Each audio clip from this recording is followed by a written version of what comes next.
All financial advice provided on this show is for entertainment and educational purposes only. The financial ideas and strategies discussed are only provided as a starting point for a conversation about money matters. With regard to your particular investments and financial strategies, consult your financial planner, CPA, or investment professional. All your financial decisions are yours and yours alone to make, and subsequently are solely your responsibility. The information that is supplied through the context of the radio program and any repurposing of its content by the host or network is a combination and collection of solid financial investment understanding, opinion, and comments. This network, show, and its host are not liable for financial strategies, outcomes that you employ in any manner that result in any kind of loss. Shares of corporate sponsors may be the subject of buy or sell recommendations in Jay Taylor's newsletter in accordance with Jay's objective opinion.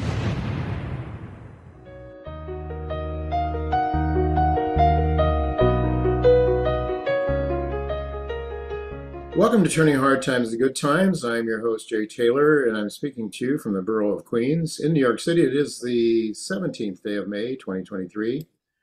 I'd like to also remind you that I am the editor of a newsletter called Jay Taylor's Gold, Energy, and Tech Stocks, and I think it's a very exciting time to look at this sector, the companies that are exploring and developing massive gold deposits and silver deposits, some copper thrown in there as well. Some very interesting opportunities, I believe, and most of the market is pretty oblivious to it. But you know, as gold seems to have broken through that $2,000 ceiling, it might be a good time to pay some attention to the juniors that are starting to develop world-class gold deposits. And there's several of them in my newsletter that I cover. One of those companies, I'm going to be bringing to your attention today when Dr. Quinton Hennigh joins me in the second segment of today's show. It's a company with a very low market cap, a Canadian exploration company operating in British Columbia and on to what appears to be, well, at least potentially a several million ounce gold deposit in the making, fairly high grade as well. So if you join me in the second segment of today's show, Quinton Hennigh will be talking about that company. And it is one, as I say, that I cover in my newsletter. Would also like to encourage you to, if you like the show, to subscribe to the channel and hit the like button at the bottom of the screen. I've titled today's show, Gold is Always Money. Why? Well, the title of today's show, of course, comes from Alasdair Macleod's most recent article that he's written. Gold is always money, he declares. Well, that's been true over thousands of years in the minds of most people, but over recent years, the last 100 years or so, we've been taught that that's not the case. It's been called a barbaric relic, for goodness sakes. Why would you want to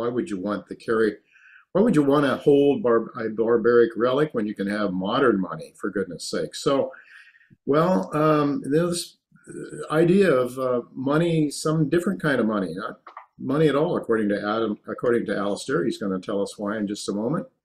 Alasdair, thank you so much for joining me today. That's my pleasure, Jay. Yeah, so, you know, you wrote in your letter, you said it's commonly believed today that money is the currency that central banks they create in the form of notes. And quite frankly, yeah, I mean, that's what I think of as money. I have dollar bills that I carry around in my wallet. They work perfectly well. I go to the store. I can buy pretty much what I want with them. So they seem to work pretty well, but why are dollar bills that I carry around not actually money? Well, everything you use as money is in fact credit, including gold, because it is, if you like, the fruits of your labor or the profits of your labor, which you have yet to spend. So in that sense, it's credit. But the difference between gold and dollars is gold has no counterparty risk. Your dollars does have counterparty risk. Your counterparty is a central bank whose finances look definitely very ropey. So, you know, that is essentially the difference. And the definitions, if you like, of effectively money, we call it money to distinguish it from paper credit, from a promise, if you like, to pay in real money at a future date. We distinguish it from that by calling gold, silver, and copper. I mean, that's metallic, solid, counterparty-free means of exchange, currency, whatever you like to call it. But we'll call it money, just so that we can differentiate it from the rest. And the rest is comprised of central bank credit, which is the dollar notes that you have in your wallet, and also bank credit, which is represented to you in the form of a deposit account, which is actually nothing more than an obligation by the bank to owe you to pay on your demand the amount that's shown in your account. So that's the essential difference between the two. And it's been like that all the way from Roman times. I mean, there's the attempts to sort of define these things really started with the 12 tables in about 448 BC. Interestingly, according to a Roman juror called Gaius, who wrote about this, I think in about the early 2nd century AD, that was the time when the first Roman coins came out. And the first Roman coin was something called the ius. And the ius was 1/3 of a kilo of bronze. So it was a pretty big lump. And that sort of got refined as time went on.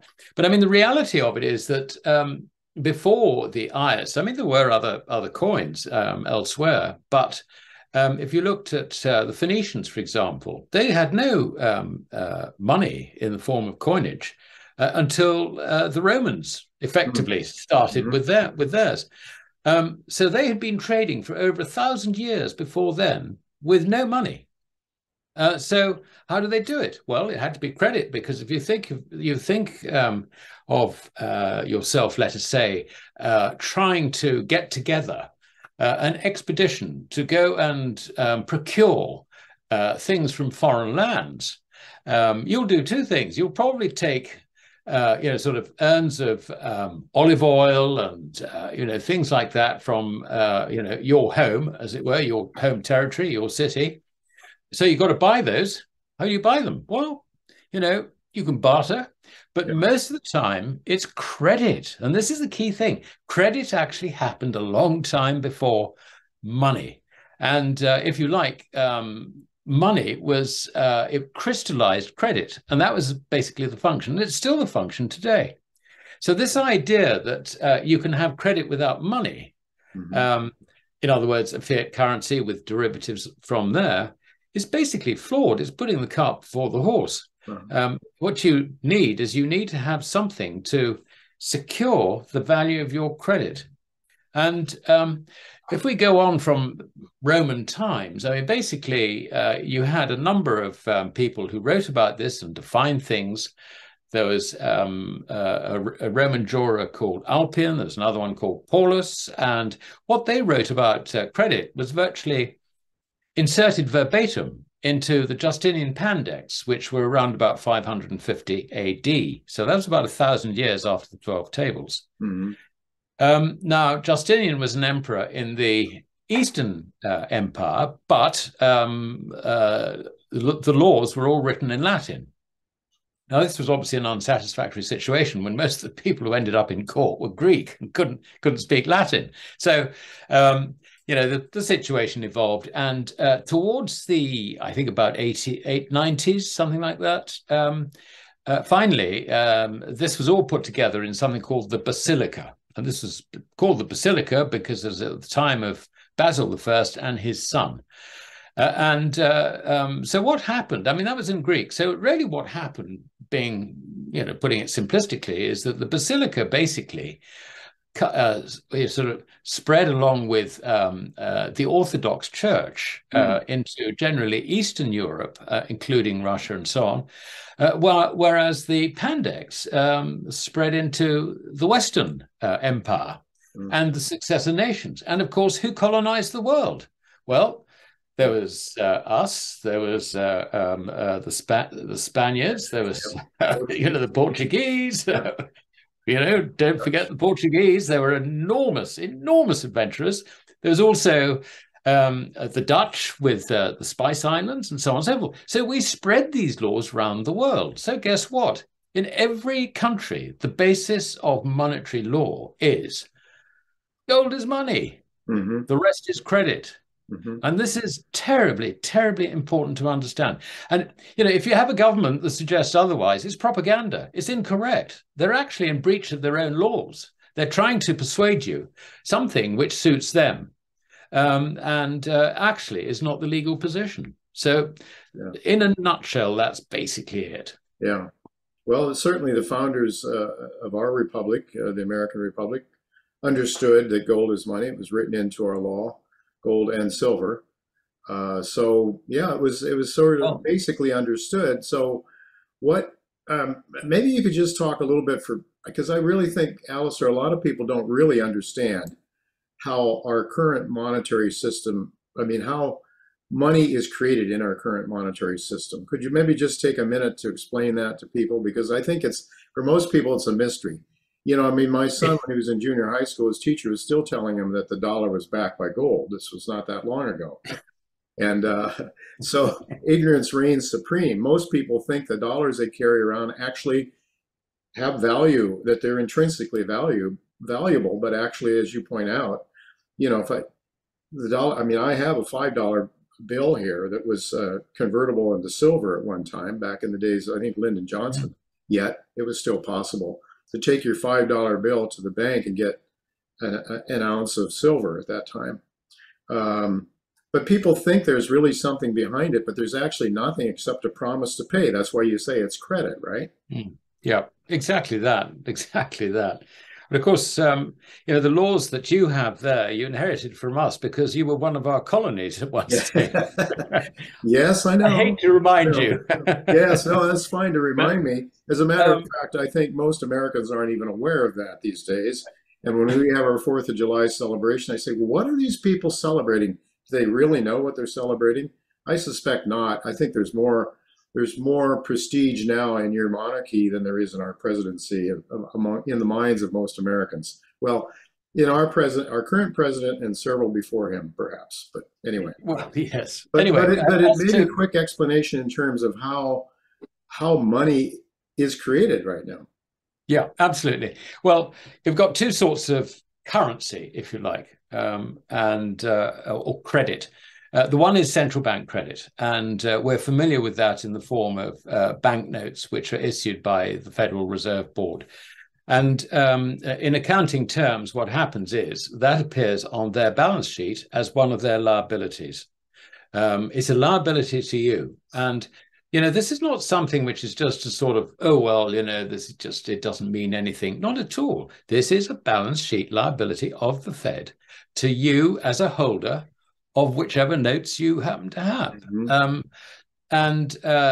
There is now in central banks, there is another element of this, and they have a liability which is not in public circulation, and that's to commercial banks in the form of reserves. But I'm not going to complicate the issue and go through that. We move on to commercial banks. Now, commercial banks issue credit in the form of a deposit account. Now, what a deposit account is, it's a promise by the bank to pay you, essentially, originally it was in money, but more likely it's either in central bank notes, or alternatively, it will allow you to transfer on your demand the credit that the bank owes you to another bank. Now, this can happen, let us say, when you pay someone who's, done a service for you, or sold you something. You do a bank transfer. And you can do this very conveniently with a debit card, or you can do it with a slightly delayed payment system with credit cards, which you settle at the end of the month. But the point is that a commercial bank owes you funds. It owes you currency. It owes you, originally it was money, but it's really now currency. And that's it. And but the creation of that is really quite simple. I'll give you an example. Let us say that you go to a bank and you want to borrow $1 million for some sort of project. You convince the bank that this is a good idea, so they grant you the facility. You sign the paperwork, and as you go out of the door, the bank manager shakes your hand. And he says, well, Jay, the money's now in your account. Now, what does he mean by that? What he means is that in his bookkeeping, he's registered your loan as an asset to the bank, but under double entry bookkeeping, he has to have a balancing entry on the other side of his balance sheet, and that's your deposit account. Now, he may not present his accounts in quite that form, but that is essentially the accounting process. Mm-hmm. It may come as a surprise to people to know that nobody is involved in this. It's just created out of thin air. Right. But actually, it's not that much different from you coming to an agreement, let us say, with someone to do some building work on your property. Mm-hmm. Now, they'll give you a quote and you say, okay, that's fine, right, please go ahead. And what happens is that the workmen start working on the project. Now, you don't pay them until it's finished. So actually what's happening is that the person providing the service and agreeing to do so is effectively granting you credit. Mm-hmm. He's saying you don't need to pay until the job is finished. When the job is finished, you extinguish that credit by paying him. So actually what the bank does, I mean, again, there's no one else involved. You have created a credit out of thin air. Right. Or rather the builder has created a credit out of thin air against which there's a balancing debt, which gets extinguished when the work is done. Right. And I think it's very, very important to understand this process. We all create credit this way. Mm-hmm. We all do. Yeah. Bank credit is merely a formalized way of doing it with parties who are doing this on a proper business basis. That's all bank credit is. But we all do, we all use credit, if you like, in our day-to-day lives. I mean, earlier on, I referred to the Phoenicians, who were setting out on a venture to, try and procure things which your city needs, or you can sell into your city for credit, whatever. You've got to get the credit from various people in addition to what you put in order to finance the voyage.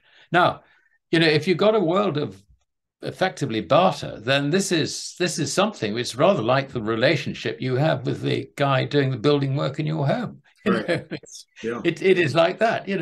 Look, you do the work and I'll pay you at the end. It's rather like, you help me get the victuals together and all the rest of it, and help me with the slaves. Let me borrow some of your slaves. We will row our quinquereme way over there, and we will pick up these exotic fruits and exotic this and exotic that, and metals and things like that, which we can't procure here. We will bring them back, and then we can settle up. Yeah. And we'll settle up, whichever. I mean, it'll be sort of trading goods, whatever, for, sort of on agreed values against each other rather than with money. So that, so credit really existed first, and it is nobody uses money. I mean, in the form of physical gold, physical silver. Even silver and copper have been changed into tokens. They're no longer coins. We have these sham coins which just look like silver and look like copper, but they're nothing of the sort. So nobody uses money. They all use credit in different forms. All right. Well, nobody's using money. Then why are central banks hoarding gold? Why has there been now in the last number of years? I think for the last couple of decades, the Chinese have been accumulating massive amounts of gold. I'm hearing recently that over the last few years, a lot of the countries, central banks in Asia and around the world, not the United States and countries aligned with the U.S., but around the world, especially in Asia, there's been a growing interest in hoarding gold. It is money, whether governments acknowledge it or not. Why are they doing that? And it sounds, you talk about credit, it sounds pretty good. It sounds like it works extremely well. Why fool around with gold? After all, Alasdair, it's very difficult to mine this stuff. And here's one of the things I hear all the time. There's not enough gold in the world. There's not enough gold to satisfy the demands for money. Yeah, well, for commerce. Okay, well, starting with the central banks, they're looking at their dollars. I mean, it's not dollar notes, it's ledger entries, and they're sort of thinking, hold on a minute, The Fed is deep into negative equity. Do I really want to hold dollars? The ECB is deep into negative equity. Do I want to hold euros? The Bank of Japan is deep into negative equity. Do I want to hold yen? No, I think I've got to go back to real money where there is no counterparty risk. Mm-hmm. They realize this. Now, the last people who to part with this gold, of course, are the central banks. They don't want to part with it. They won't give it to their citizens. They won't say to their citizens, tell you what, we will fix our credit, let's say in, I don't know, whatever currency. We'll fix our credit, francs or whatever it is, Swiss francs, whatever, in gold. And we will exchange francs at a guaranteed rate. So, that will tie the franc credit to the value of gold. Oh, but we might have to part with some of our gold. We can't do that. No. You can see where, they're taking this damn seriously. They really are. And it's a fascinating situation. There's another problem, I think, on top of that. And that is that quite a lot of the central banks in the West have bought the Keynesian Kool-Aid. Mm-hmm. And decided that, oh, well, I suppose for show, we better hang on to some of this stuff. Canada's decided to ditch it completely. Yeah. We got rid of most of ours back in the year 2000 when the price was a little bit below the current level. $200 and some dollars or something. Like $1,800 below the was it that high? level. Very nearly. And the other thing, of course, is that quite a lot of the gold which the Western Alliance central banks show on their books has got at least two owners to it because they've leased it out. Now, we got this situation. I think it was Buffett who said something about, when the tide goes out, you see who's wearing shorts. Well, that is likely to be a problem if we get. And it's going this way. If we get a banking crisis, which looks like taking down credit in the form of these currencies. And this is why it's desperately important to understand the difference between money and credit. Because we are on the verge, potentially on the verge, of a complete collapse of our credit-based system. And, the error was not, was to remove the tie from, between credit and money. I mean, the amazing thing is that if you look at the statistics going back into the 19th century of the circulating medium, which is the sum total of, money and credit, bank credit between 1844 and 1900 expanded 11 times. Mm-hmm. Now, yet the price, the price index, the wholesale price index, these things are sort of calculated and not necessarily terribly scientific, but the one thing that we could see was that price, the general level of prices in 1844 was exactly the same as the general level of prices in the year 1900, in spite of the quantity of credit expanding to 12 times. So why was it that, the monetarists who would have predicted a fall in the purchasing power of circulating currency, why are they wrong? Well, the answer is quite simple, because the credit has attached its value to gold in that case. And we saw the same, with America under the least realistic of gold exchange systems under Bretton Woods. The expansion of money supply in America between 1950 and 1970 was, I think we're looking at somewhere like sort of 8-9 times, and yet prices were stable. The price of oil from 1950 to 1971 was $2.57 a barrel.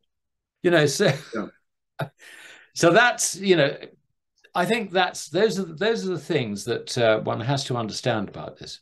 Mm-hmm.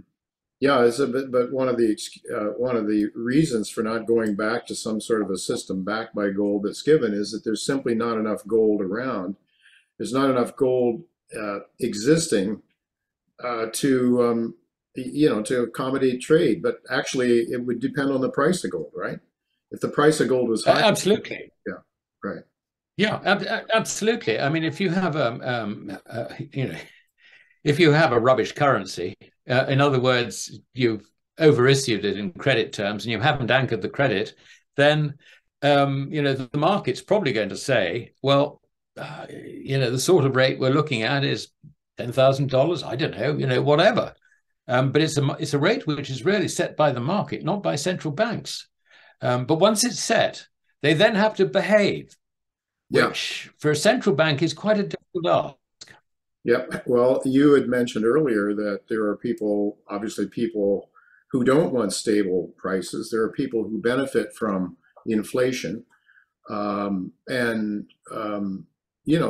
and there are people that actually, and lots of people that I know, friends that I know have done very well in the stock market over the last couple of decades. They're quite happy with the way things have gone. The reallocation of wealth to the people that already had some savings, had put it into the market. They're quite happy, and they don't like this idea of gold at all, Alasdair. The idea of stable prices. Who does it help? Who does this credit-based system help, and who does it hurt? It actually, well, I mean, the credit-based system, is a reality. Yes. And this is where I have a bit of an argument with Austrian economists who think you should do away with credit. They're not really being realistic. Credit is there. The key to it is to have it anchored. Mm-hmm. If you anchor it to the price of gold, then what happens is that borrowing rates will fall to a level which reflects a stable purchasing power over the period of a loan. So if you're going to, let's say you decide that you're going to invest in production, and it means building new factory facilities, obtaining new equipment. Then you've got to get the raw materials, the labor, the expertise, and all these things. You put them all together. That is going to cost you a lot of upfront money. Mm-hmm. Somewhere down the road, maybe 5 years' time, you will start rolling stuff off the production line and start earning as a result of your investment. What you need to be able to do is to know what the final value of that product is going to be. Mm-hmm. So if you look at, let's say, you're in Russia. Now, at the moment, with the ruble, which is not highly regarded as a currency, interest rates in the order of, 9-10%. I mean, a commercial borrower would probably have to pay something like 12, 13, 14%. Mm.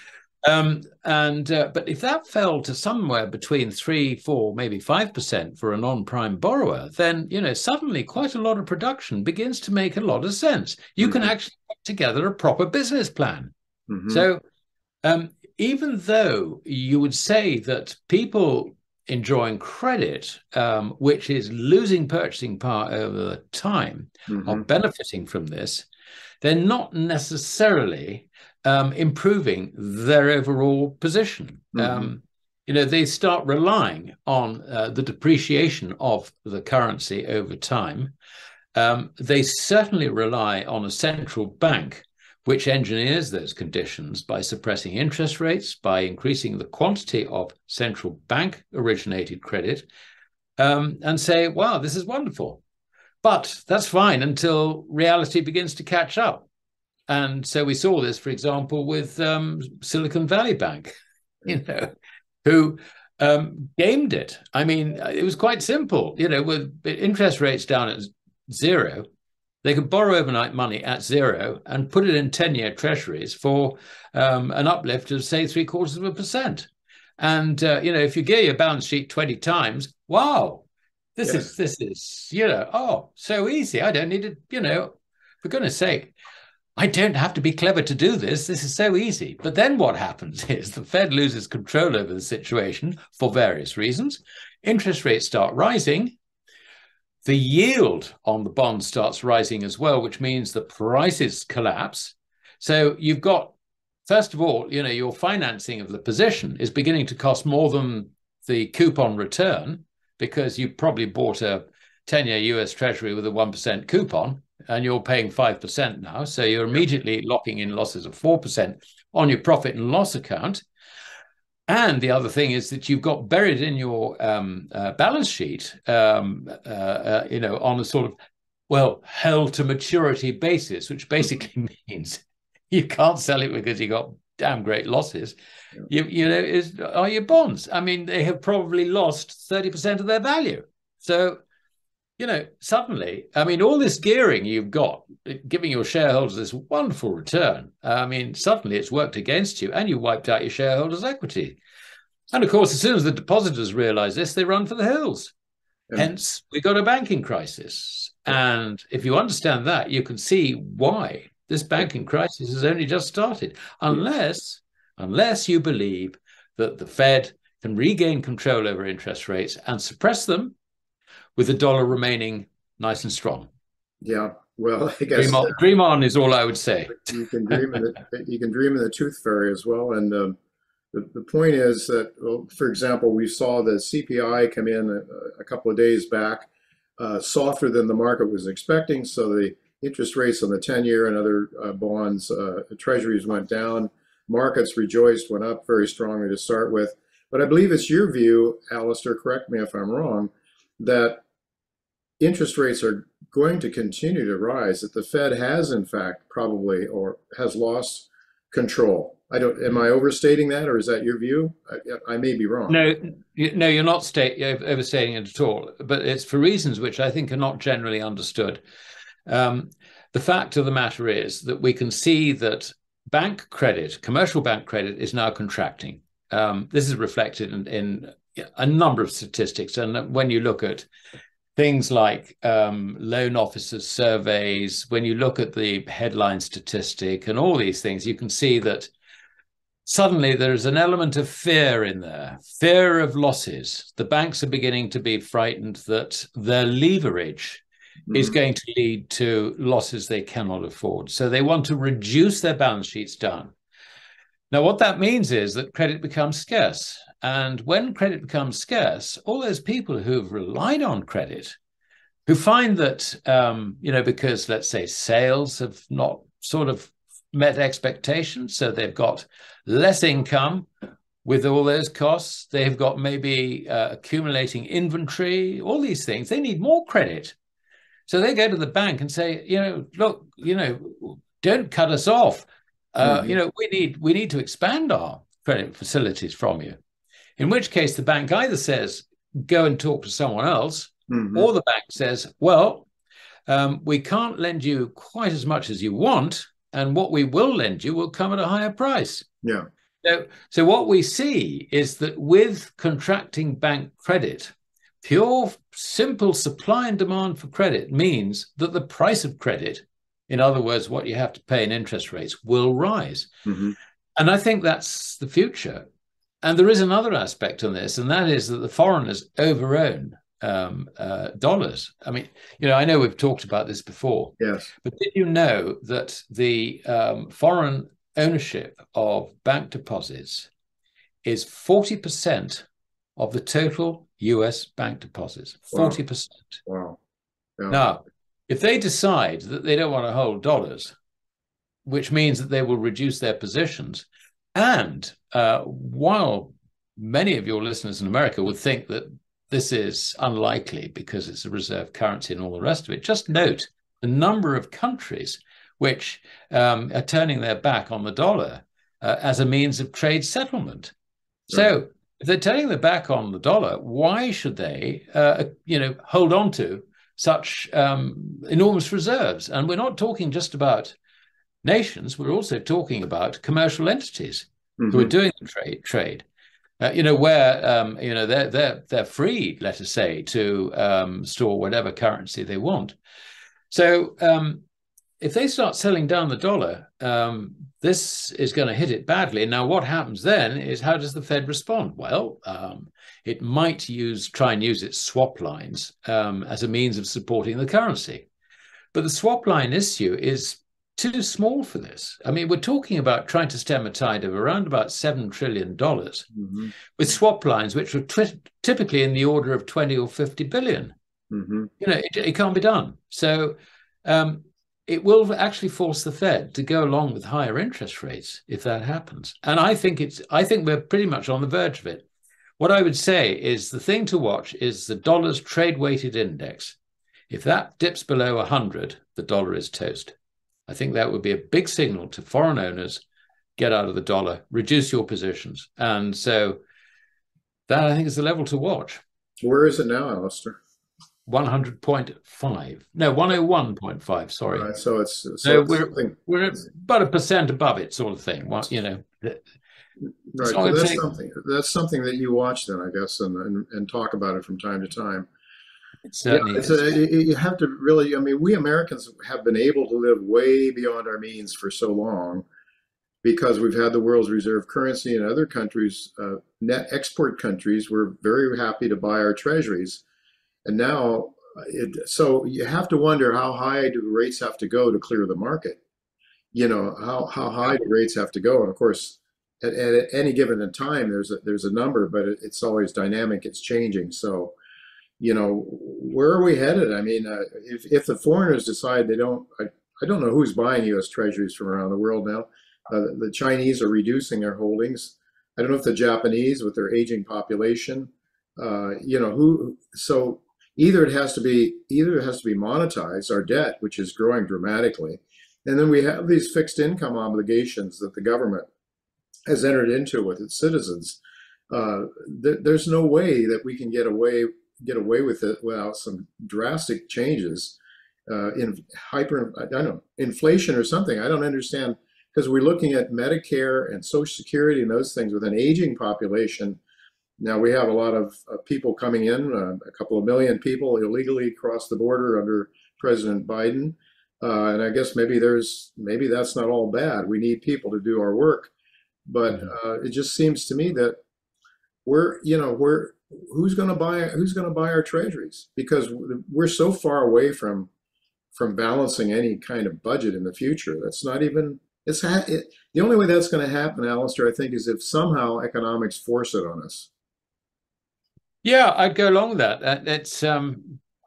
I mean, there will be buyers of US treasuries, and I would include, I think, most of the Western alliance. I mean, I can see the Japanese, for example, continuing to accumulate some, but it is getting quite hard to see who else is going to buy it. I mean, there are some elements which are pretty much automatic. I mean, the offshore insurance industry, US interest dealing through the Cayman Islands, for example, that sort of thing, I think, will continue. But I mean, there is a problem, because as the US economy slows down, the funding requirements of the Biden administration are going to increase above what the Congressional Budget Office is forecasting. And it won't be very long. I mean, okay, they'll come to another agreement on the debt ceiling. They always do. So it's a fair bet they will this time. But I mean, that'll be swallowed up pretty quickly, I think. And consequently, it's how does the Fed going to run this circus of funding the US government at a time when foreigners start turning seller? The dollar is starting weakening below that 100 Rubicon level. This to me has got the makings of something which is going to force interest rates up quite significantly. Yeah. And at what point will the Fed decide that they've got to stop supporting the economy, stop supporting the government's funding problems, and actually protect the currency? This is the John Law dilemma again, if you like. So that I can see is hoving into view. It really is. And what I mean by the John Law dilemma, for those who haven't listened to this before, is, John Law was an itinerant Scotsman who persuaded the Duke of Orleans as Prince Regent that I have a plan, he said. And his plan basically was, a good stockbroking ramp. Let's face it, that's what it was. The Mississippi bubble. Yeah. And my goodness, when I was a stockbroker, trying to push a stock, if I could print the credit underneath to finance it, I mean, wow.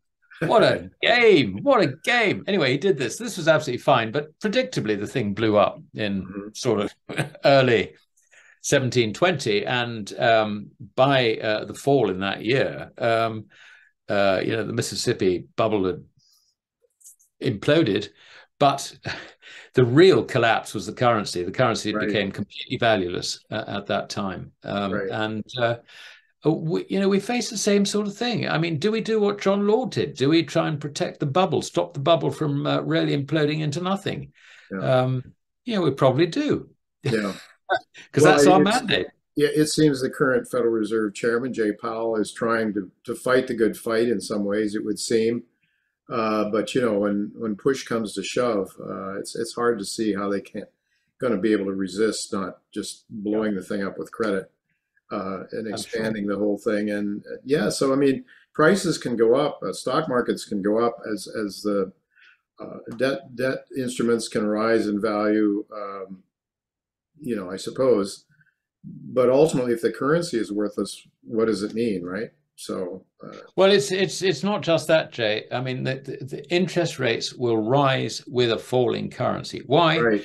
Because people will only hold on to that currency, and we're predominantly talking about foreigners in the first instance. Right. They'll only hold on to it if they get some sort of recompense for their anticipation of the loss of its purchasing power value over time.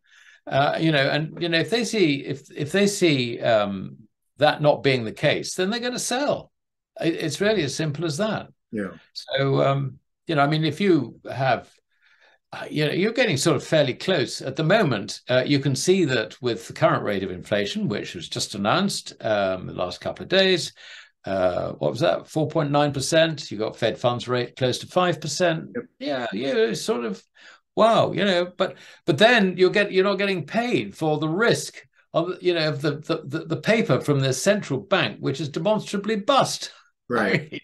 Right. So what more do we want on top of that to keep us in dollars? So you can see that there are a number of factors, and I think the shortage of credit is going to start driving interest rates up on another leg, and I think as people begin to anticipate that, it'll start unlocking a lot of the stuff invested in financial assets, which are going to fall in value on the back of it.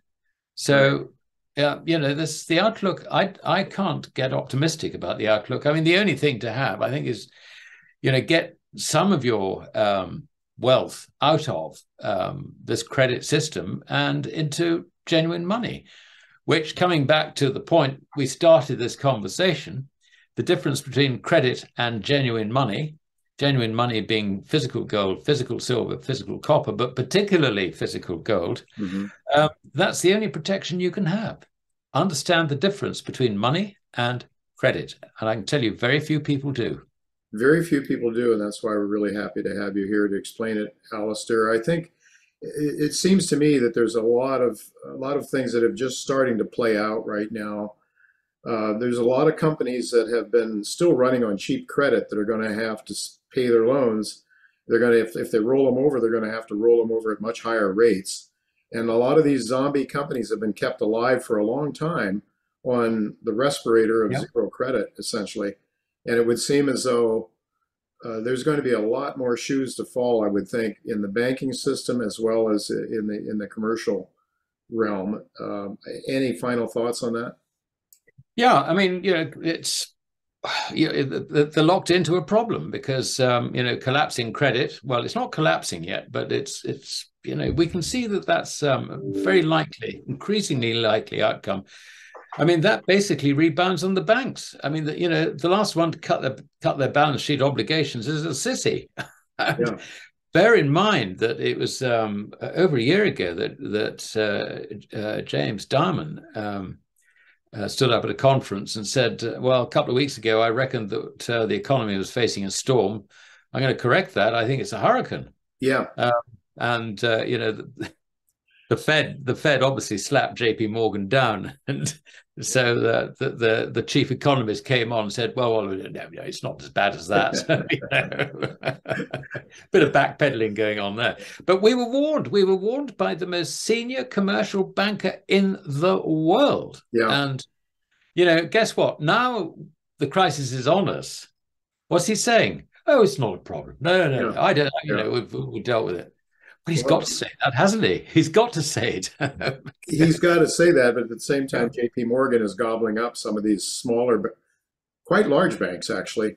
So maybe in some ways he sees this hurricane as to his advantage. I don't know, but No, I don't think so, Jay. I think he's really got virtually no alternative because his role with the Fed, or rather, J.P. Morgan's role with the Fed is J.P. Morgan is the principal channel through which the Fed operates in the commercial banking network, yeah, and it's that relationship which I think is vital. And it is impossible.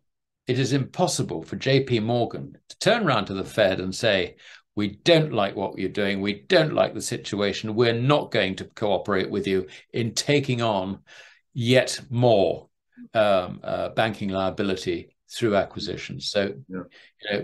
go and talk to someone else. That's not going to happen. Hmm. I mean, I can see some difficult meetings. I can see negotiations to try and get something out of it for JP Morgan. I mean, for goodness sake, if you and I were in Jamie Dimon's position, that's exactly what we would do. Sure. It's perfectly reasonable, but Yeah. it's not a good situation. And apart from anything else, I mean, JP Morgan is going to have balance sheet issues because they just don't have the capacity on their balance sheet to take Hmm. on all this stuff. Hmm. So, that's going to become a difficulty, and I'm not quite sure how they're going to resolve that one. Well, they're too big to fail bank, that's for sure. And we'll have to see if they're too big to fail or if Mother Nature has its way. And who knows? It's in some ways it's hard to know when or exactly how things are going to unfold. But one thing we can be pretty sure of, Alistair. And I think one of the charts that you show that make the best case for owning gold, and that is that chart that shows the price of oil in gold going back, I don't know how far, but certainly since Bretton Woods breakdown, it has, as you just said, I think it's like $2 or $3 a barrel about that time, and it stayed at the same price in terms of ounces of gold. So that's just a very good illustration of it. Any last thoughts or in terms of where we're going? The price of gold is broken above 2,000. I don't know if you're how much of a technical analyst you are, but do you see us having cleared that ceiling and maybe on to much higher prices of gold? Again, I would also just caution my viewers to remember that it's not gold going up; it's currencies that are collapsing. Absolutely. I think very well said. Well, let's look at it, if you like, in the conventional way, and that is that the gold price is moving and the dollar is constant, which we know is a load of rubbish. But anyway, that is the conventional charting viewpoint. I would not rule out another test of the 2000 level. I Hmm. think that is quite likely. Hmm. Um, but having said that, both gold and silver have been remarkably resilient, remarkably steady in recent weeks. Hmm. Um, there are substantial short positions on the part of the establishment, by which I mean bullion banks on COMEX. We don't know what their positions are in London, but my guess is, and I think I'm pretty sure I'm right, that overall they're also short in London, though there may be some banks, and I would think that banks like JP Morgan, Hong Kong, Shanghai Bank, those who are actually quite close to either the Chinese economy or who analyze it properly. And this will be the big banks because they have the information and everything else. So, they're going to analyze these things properly. They will realize that the defense mechanism for both China and Russia and all those neutral countries which are aligning with the Shanghai Cooperation Organization, with BRICS Plus, whatever, Hmm. they're all beginning to think in terms of what are we going to have to replace the dollar? And so we're looking at currencies with a better commodity base. And the only commodity which can represent all commodities effectively is gold. Hmm. Now, we don't know how they will do it, but we do know that that is the way they're thinking in Russia. We know that it's the way they're thinking in China. And, I've seen a few things trying to persuade me that the Chinese are offering swap facilities for citizens. You know, if you've got a yuan account, then you can open a gold account and you can transfer money from yuan into your gold account. Wow. And this is apparently becoming, a feature, if you like, offered by all the major banks in China.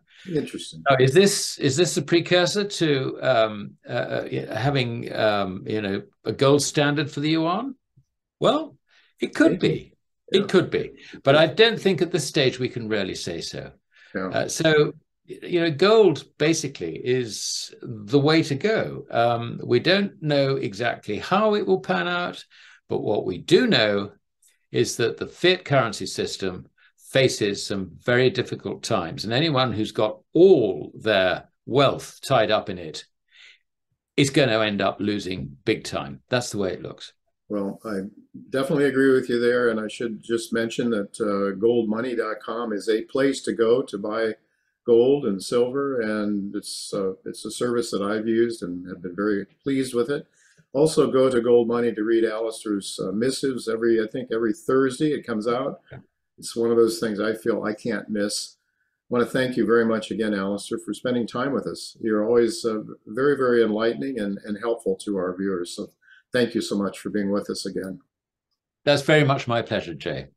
All right, folks, so that is it for this. Well, actually, don't go away, because I was going to tell you that's it for this week. It's not it for this week. Quinton Hennigh is going to be with me in just a moment to talk about a company that I'm very high on, a company that's doing extremely well, outlining what looks like could be a very large gold deposit in British Columbia. So don't go away. We'll be right back with Dr. Quinton Hennigh.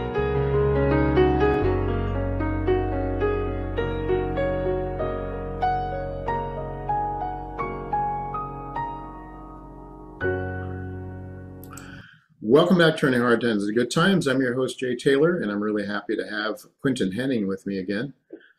Talk about another exciting exploration story. This one is Blue Lagoon Resources. It is a company that is sponsoring today's show. It's a company that I've been following for a number of years. Actually, I knew the founder of the company going back quite a few years, maybe 10 years ago or so. And when Crescat Capital got involved with it, I said, well, maybe this is something I should look at. And I did put it in my newsletter. I do own the shares myself, and I'm really happy that Quinton is here to help investors understand this, I think, what is a very exciting story. Thank you so much for joining me, Quinton. Pleasure, Jay. Yeah, it's always good to have you with me. Maybe should mention that trades in Canada under the symbol BLLG, BLAGF in the States. That's how I bought it. 101.3 million shares, I think, about 19 cents in US money, something like that. So it's a really small market cap, under 20 million in US funds. I saw at the end of the year, the company had about a little under $3 million in cash. So it's probably going to need to raise some money along the way, especially if they get involved aggressively in what I think they should, because it has a great potential. They do have a small resource, 250,000 ounces, I think, in their project on Dome Mountain, pretty high grade, I believe maybe around 9 grams per ton and near surface. They have that going for them for sure, but I think they have an awful lot more than that in terms of their exploration potential. So that's really why I'm really happy to have Quinton with me again.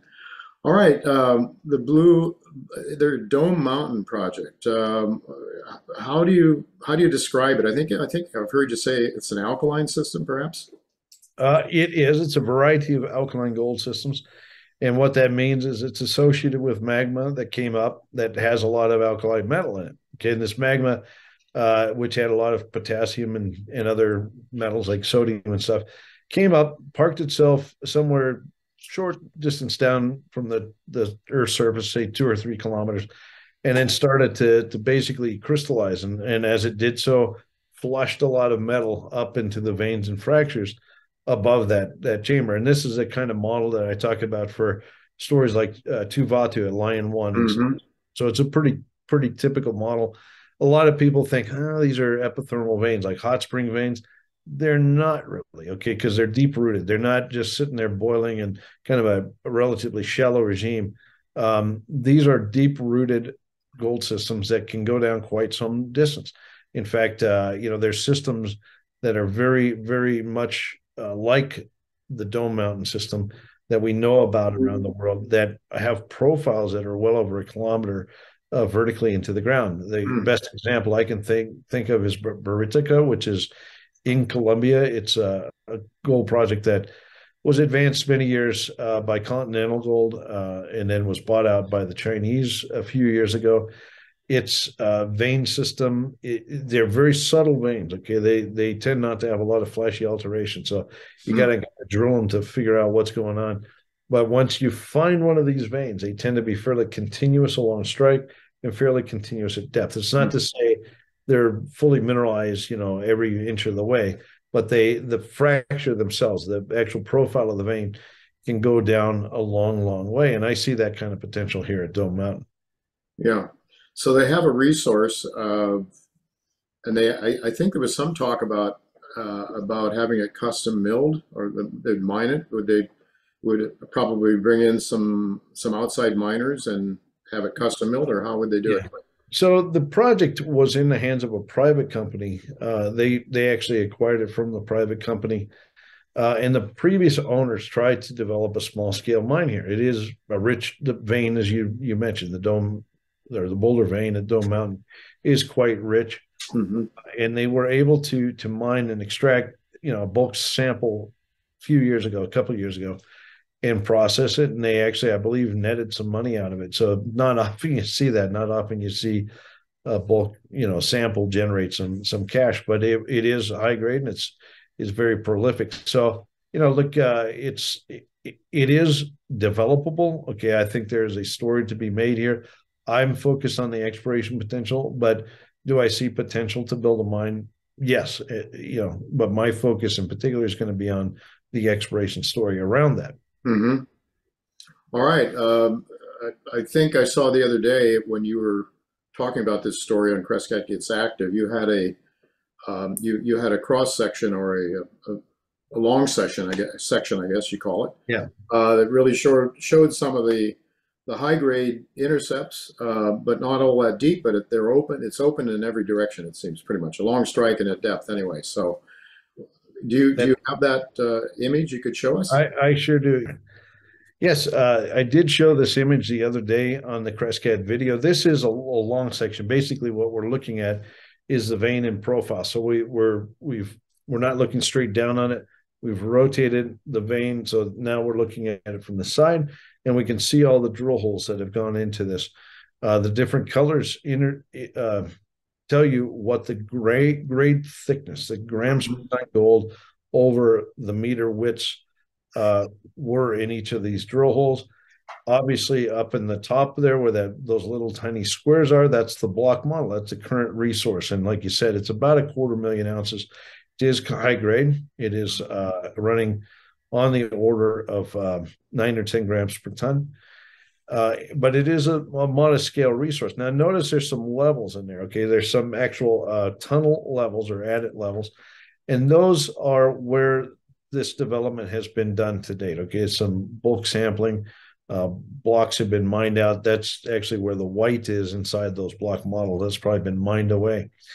All right, but that is the current resource. But notice that there's a lot of drill holes away from that area. Okay, we've got holes off here to the east or to the right. We got holes down at depth. We've got holes off to the west as well. Now, it's important to understand that in any vein system, you're never going to hit 100%. Okay, there are places where the fluids, when they came up the crack, they mineralized the rock quite well, or mineralized the fracture quite well. And then there's going to be other places where they didn't mineralize it so well. Okay, so the blues and the greens are lower grade areas. The reds, oranges, pinks, and stuff, those are higher grade areas, typical of any vein. All right, you can see this kind of pattern any vein on Earth. Right now, what's astounding, though, to me is that they have, with the wide space drilling that they've done outside of that resource, they have started to define a much, much broader footprint. Okay, so, it's not hard to say in your head, okay, if that's 250,000 ounces, and we take that block model shape and we kind of replicate that, it's not hard to say, okay, there's probably, room for 3 or 4 more of these on that, just this image here. Okay. And it's not to say it's cut off along strike either. Okay, but right there, if that's 250,000 ounces, I say yes, there's a good shot they could have a million and a half ounces just by replicating that over and over again. And these drill holes that they have outside of there clearly demonstrate that's a possibility. Look over here on the right-hand side. Hole 273 hit 5.5 grams gold, 1.2% copper, over 16 meters of width. True width is about 12 meters. 12 meters, that's a long way. Okay, that's the width of your average house or something. Yeah. I think like that's a big volume of rock. So it doesn't take a lot of volume or like a lot of strike and stuff to build tons when you're dealing with that kind of width. Okay, and to me, that hit looks like it's down plunge. Look up to the upper left. See where it says 530 meters that's written? Right. You can see there's a band of pink forming, and it trends down in that direction towards 273. That's what we call the rake, or this projection of high-grade chute. And I think that they hit the down plunge projection of that very high-grade chute. That's one example. Okay, lots of upside. But then you have other intercepts, skinnier, yes, but they're also interesting. Like down here, hole 139, you got 17.7 grams of gold, 0.3% copper, a little lower, but over 3.13 meters. That's about 2 meters true width. That's plenty wide to mine. I mean, you're talking about half-ounce rock with a copper credit to throw in. Sure. Over 2 meters. That's an awesome result.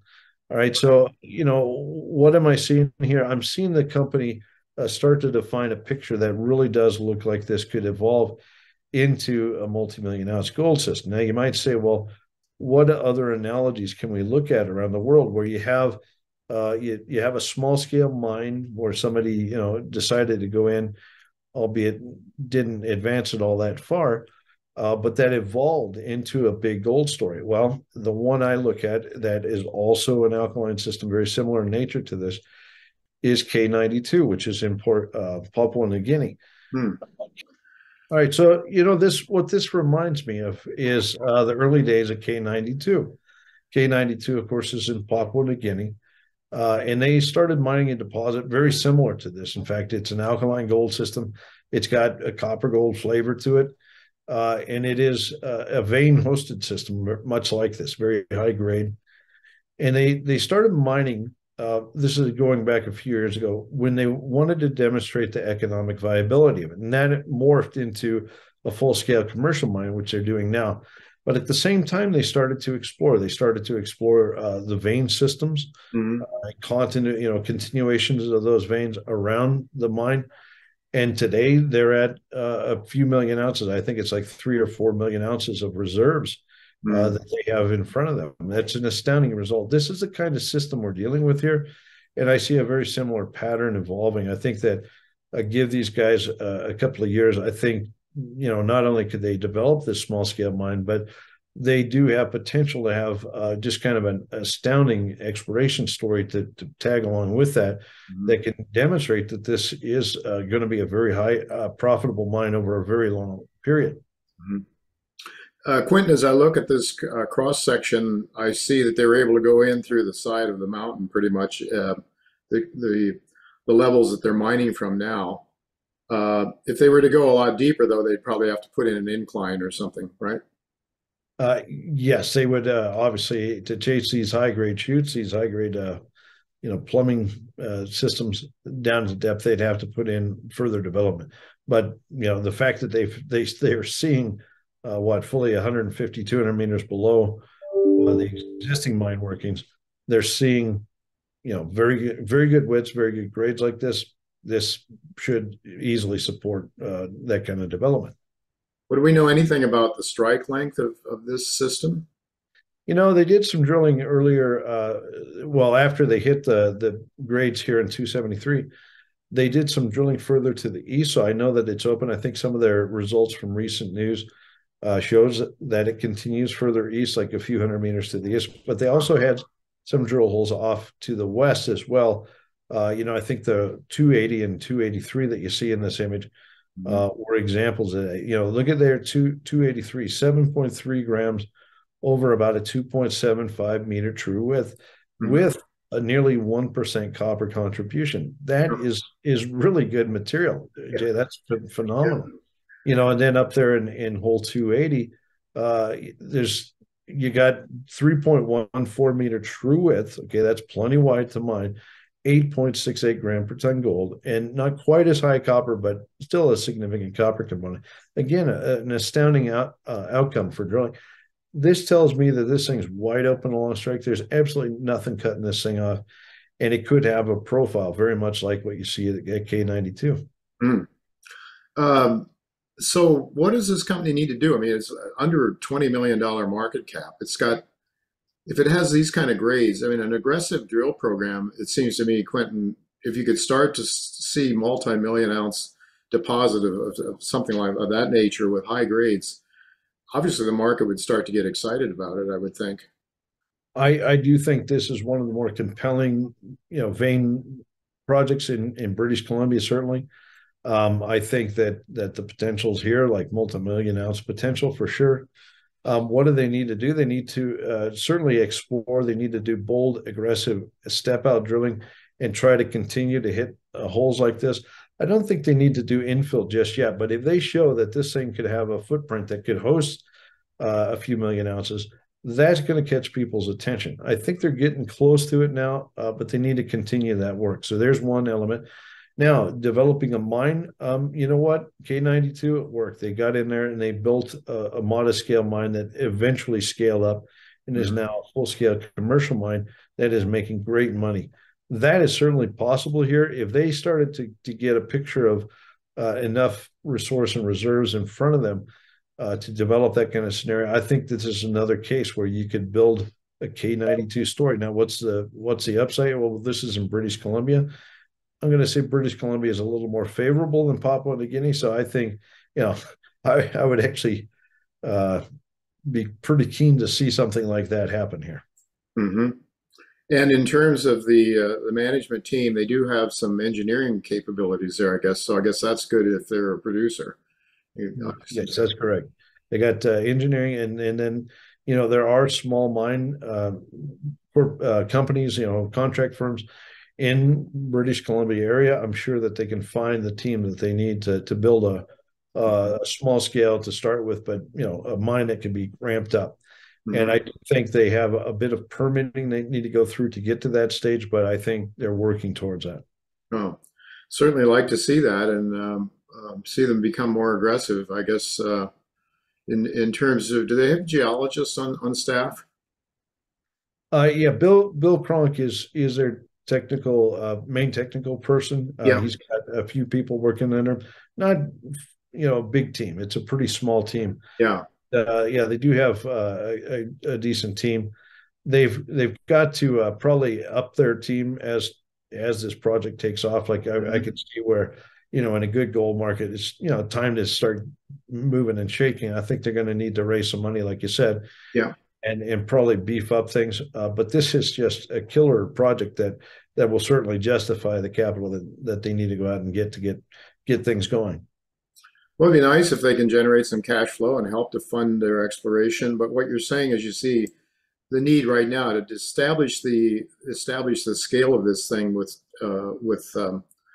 step out drilling. No need to closely drill right now, except maybe what they're going to mine.